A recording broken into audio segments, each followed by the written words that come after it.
नमस्कार दोस्तों, राधे राधे, हरे कृष्णा। चीकोज रेसिपीज़ में एक बार फिर से आप सबका स्वागत है। तो आज बात करेंगे सावन मास पर कि सावन मास जो है, सावन का महीना है, वो कब से लग रहा है और कब तक है। इस सावन के महीने का क्या महत्व है और सावन के महीने में किस किस की जो पूजा अर्चना है की जाती है और सावन के महीने की जो पूजा विधि है वो क्या है। सब्सक्राइब करें चीको रेसिपीज़ को और बेल आइकन को टैप करें मेरी हर वीडियो सबसे पहले देखने के लिए। तो जो सावन का महीना है वो 25 जुलाई से 22 अगस्त तक है। 26 जुलाई को सावन का पहला सोमवार है। तो जिन लोगों ने चतुर्मास आरंभ नहीं किया है, यानी कि चतुर्मास के व्रत शुरू नहीं किए हैं, तो वो 25 जुलाई से अपने चतुर्मास के जो व्रत है वो शुरू कर सकते हैं। तो वैसे तो देवशयनी एकादशी से जो चतुर्मास है वो आरंभ हो चुका है। तो जिन लोगों के वो 4-5 दिन छूट गए हैं, तो वो लोग 25 तारीख से जो अपने व्रत हैं वो शुरू कर सकते हैं चतुर्मास के।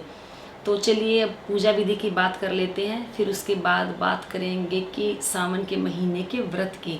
तो सावन के महीने में भगवान शिव की पूजा अर्चना की जाती है, या यूँ कहें कि पूरे शिव परिवार की पूजा बड़े विधि विधान के साथ की जाती है। सावन का महीना भगवान शंकर को अत्यंत प्रिय है।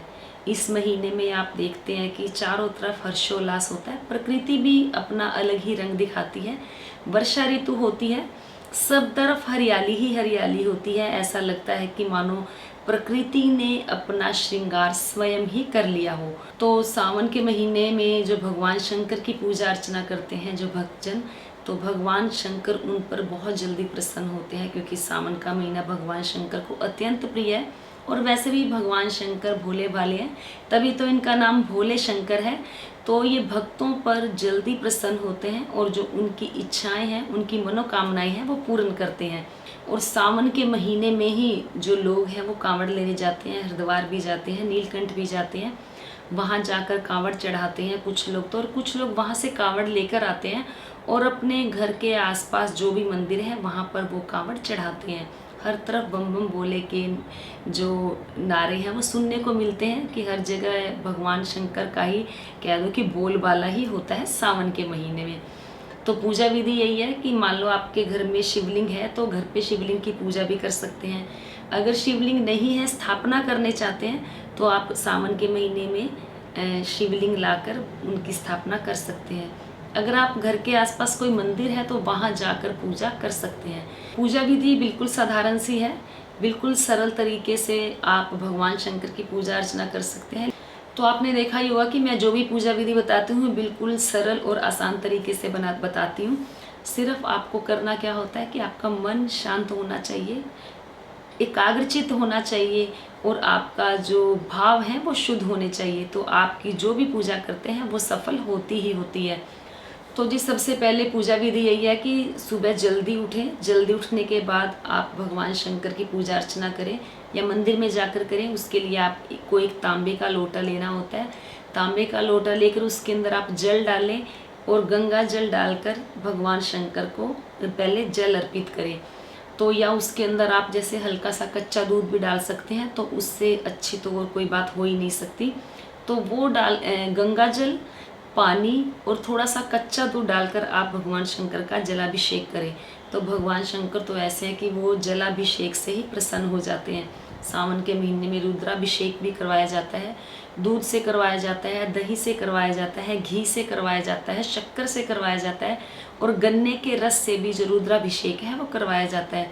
काफ़ी लोग हैं जो रुद्राभिषेक हैं या तो पूरे सावन के महीने करवाते हैं या हर सावन का जो भी सोमवार आता है उस दौरान पंडित से पूछकर अपनी कुंडली के अकॉर्डिंग रुद्राभिषेक करवाते हैं। तो रुद्राभिषेक कोई भी करवा सकता है। दूध का रुद्राभिषेक तो ज़्यादा से ज़्यादा लोग करवाते ही हैं। तो आप भगवान शंकर पर कच्चा दूध, पानी और गंगा जल अर्पित करें, पीले फूल चढ़ाएं, उनके सामने घी का दिया लगाएं। भगवान शंकर को जो चंदन की लकड़ी है वो घिसकर उसका जो चंदन का तिलक है वो लगाया जाता है। माता पार्वती को आप सुहाग का सामान चढ़ाएं और जो फल हैं वो भी चढ़ाएं। भगवान शंकर को आक, धतूरा, भांग बहुत प्रिय है, लेकिन सबसे प्रिय भगवान शंकर को है बेलपत्र। तो अगर आपको कहीं से बेलपत्र मिल जाते हैं तो भगवान शंकर को बेलपत्र जरूर अर्पित करें। तो पूजा विधि यही है। और भगवान शंकर को जलाभिषेक करने से पहले आपको गणपति जी का जलाभिषेक करना चाहिए, क्योंकि आपको पता ही है जो गणपति जी हैं वो सर्वप्रथम पूजनीय है। उनकी पूजा अगर पहले नहीं की जाती तो बाकी सभी की पूजा का कोई महत्व नहीं रह जाता है।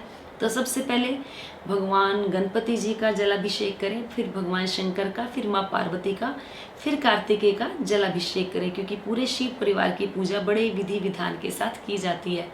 ये पूजा आप सुबह भी कर सकते हैं, ये पूजा आप शाम के समय भी कर सकते हैं, या तो यही पूजा आप पूरे महीने सुबह शाम करें। अगर पूरे महीने नहीं कर सकते तो सावन के सोमवार में आप दोनों टाइम ये पूजा जरूर करें। कुछ लोग तो ऐसे हैं कि वैसे मंदिर नहीं जाते हैं, लेकिन सावन के महीने में सोमवार को भी मंदिर जाता है। कुछ लोग पूरे सावन के महीने में लगातार मंदिर जाते हैं भगवान शंकर के दर्शन करने के लिए। तो ये जलाभिषेक मैंने आपको बताया कैसा करना है। तो अब जिन लोगों के घर में जैसे कालसर्प दोष है या पितृ दोष है, उन्हें जलाभिषेक कैसा करना चाहिए। तो एक कलश ले लें, यानी कि एक लोटा ले लें, उसके अंदर गंगा जल डालें, कच्चा दूध डालें, पानी डालें, फिर उसके अंदर आप काले तिल डालकर भगवान शंकर को अर्पित करते हैं तो आपके जो पितृ दोष है उससे मुक्ति मिलती है। और अगर उसके साथ ही आप एक नाग नागिन का जोड़ा भगवान शंकर को सोमवार के दिन चढ़ा कर आते हैं तो आपको काल सर्प दोष से मुक्ति मिलती है। तो ये थी पूजा विधि जो मैंने आपको बताई। अब बात कर लेते हैं कि सावन के महीने के जो व्रत हैं वो कैसे किए जाते हैं, या सावन के महीने के जो व्रत हैं ये बच्चे भी कर सकते हैं, लड़कियां, या कौन कौन कर सकता है। तो जी सबसे पहले तो ये है, मैं हर बार बोलती हूँ कि भगवान की पूजा पर सभी का समान अधिकार है। ऐसा नहीं कि उनकी पूजा ये कर सकते हैं, स्त्रियां नहीं कर सकती या बच्चे नहीं कर सकते, ऐसा कुछ भी नहीं है। तो भगवान शंकर की पूजा भी बच्चे कर सकते हैं, व्रत भी अगर रखना चाहते हैं तो रख सकते हैं। तो कुछ लोग हैं सावन के सोमवार के व्रत करते हैं, कुछ लोग जो है पूरे महीने यानी कि पूरे सावन के महीने व्रत करते हैं। तो जिन्होंने 16 सोमवार व्रत शुरू करने हैं तो वो सावन के पहले सोमवार से जो अपने व्रत हैं वो शुरू कर सकते हैं। जो सावन के सोमवार के व्रत रखते हैं, कुछ लोग मीठे रखते हैं, और कुछ लोग की जैसे तबीयत खराब हो जाती है तो वो एक टाइम भोजन करके व्रत करते हैं, अनाज खा के, यानी कि अन्न का सेवन करते हैं। और कुछ लोग हैं जो फलाहार करके व्रत करते हैं। तो ये आपकी इच्छा है, आप अपने शारीरिक सामर्थ्य के अनुसार सोमवार के व्रत करें। लेकिन जो पूरे महीने व्रत रखते हैं उन्हें एक टाइम भोजन ही करके व्रत करना होता है, या कुछ लोग फलाहार का व्रत भी कर लेते हैं। ये भी टोटली आपकी इच्छा के ऊपर निर्भर करता है कि आपने कैसे व्रत रखने हैं। फिर बात कर लेते हैं जो लोग 16 सोमवार के व्रत रखते हैं। तो जी जो 16 सोमवार के व्रत रखते हैं उन लोगों को एक टाइम मीठा भोजन ही खाना होता है, नमक का सेवन नहीं किया जाता।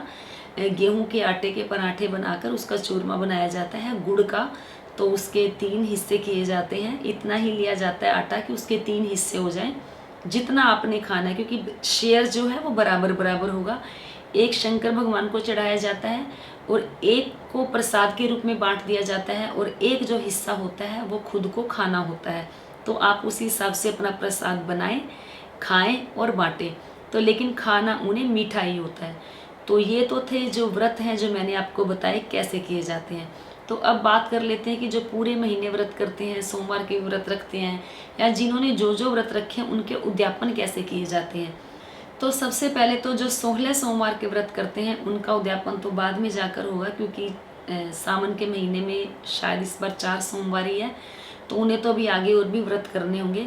तो जिन लोगों ने खाली सावन के सोमवार में ही व्रत किए हैं, तो जो उन्होंने खाया है व्रत में, उनको उसी का ही महीने के अंत में, या यूँ कहें कि महीने के आखिर में दान देना होता है। दूध का दान ज़्यादा से ज़्यादा देना चाहिए सावन के महीने में। किसी ज़रूरतमंद को दे सकते हैं, घर के आसपास कोई मंदिर है वहाँ भी दान आप देकर आ सकते हैं।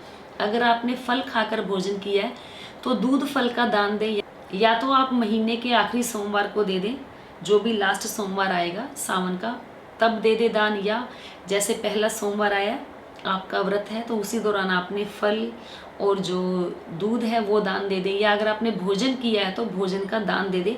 तो महीने के अंत में, यानी कि जो अंतिम सोमवार आएगा, तो आपको वो ज़्यादा कुछ करने की ज़रूरत नहीं होगी। तो बात कर लेते हैं जिन्होंने पूरे महीने व्रत किए हैं, तो जी जिन्होंने पूरे महीने व्रत किए हैं उनके लिए भी सेम यही है। या तो महीने के अंत में आप 5, 11, 21, 31 थाली भोजन बनाएं, ज़रूरतमंद को दें दक्षिणा सहित, या किसी घर के आसपास मंदिरों में देकर आएँ। नहीं तो आप भी रोज़ाना जब भोजन करें उससे पहले एक थाली भोजन निकालें और किसी ज़रूरतमंद को दे दें दक्षिणा सहित। तो लेकिन भोजन आपका शुद्ध सात्विक होना चाहिए, बिना प्याज लहसुन का होना चाहिए। तो जो लोग व्रत नहीं भी कर रहे हैं सावन के सोमवार में, तो वो भी पूजा बड़े विधि विधान से करें, भगवान शंकर की कथा सुने, ओम नमः शिवाय मंत्रों का लगातार जाप करें, रुद्राष्टकम पढ़ें, शिव तांडव स्तोत्र पढ़ें, पंचाक्षर स्तोत्र पढ़ें, या भगवान शिव के जो जो मंत्र हैं उन मंत्रों का उच्चारण करें, या महामृत्युंजय स्तोत्र का उच्चारण भी आप कर सकते हैं। तो जो भी मंत्र आपको अच्छा लगे वो मंत्र लें और पूरे सावन के महीने भगवान के उन मंत्रों का उच्चारण करें। तो ये थी सिंपल सी साधारण सी विधि जो मैंने आपको बताई। भगवान शंकर खाली जलाभिषेक से भी प्रसन्न हो जाते हैं, सिर्फ उसके अंदर गंगा जल होना चाहिए तो भगवान शंकर बहुत जल्दी प्रसन्न होते हैं। ज़रूरी नहीं है आपके पास फूल होने चाहिए, ज़रूरी नहीं है आपके पास फल होने चाहिए, और ज़रूरी नहीं है कि आपके पास भांग, धतूरा, आक के पत्ते, आक के फूल या जो बेलपत्र होने चाहिए। मिल जाए तो बहुत ही अच्छा है, आसानी से मिल जाए तो बहुत अच्छा है। लेकिन अगर ये सब नहीं भी है तो शुद्ध भाव से, पवित्र मन से आप भगवान शंकर को प्रसन्न कर सकते हैं। उसके लिए आप अपने मन में भगवान शंकर के प्रति पूर्ण आस्था रखें और अपने विकारों को कम करें, अपनी इंद्रियों को वश में करें, तो देखेंगे कि जो आपकी पूजा है वो सफल होगी ही होगी। तो बस उम्मीद करती हूँ आपको ये सीधी सी, सरल सी, साधारण सी जो विधि मैंने आपको बताई है आपको ज़रूर पसंद आई होगी। तो लाइक करें, शेयर करें, चैनल को सब्सक्राइब करना बिल्कुल ना भूलें, और इंस्टाग्राम पर भी चीको रेसिपीज़ को फॉलो ज़रूर करें।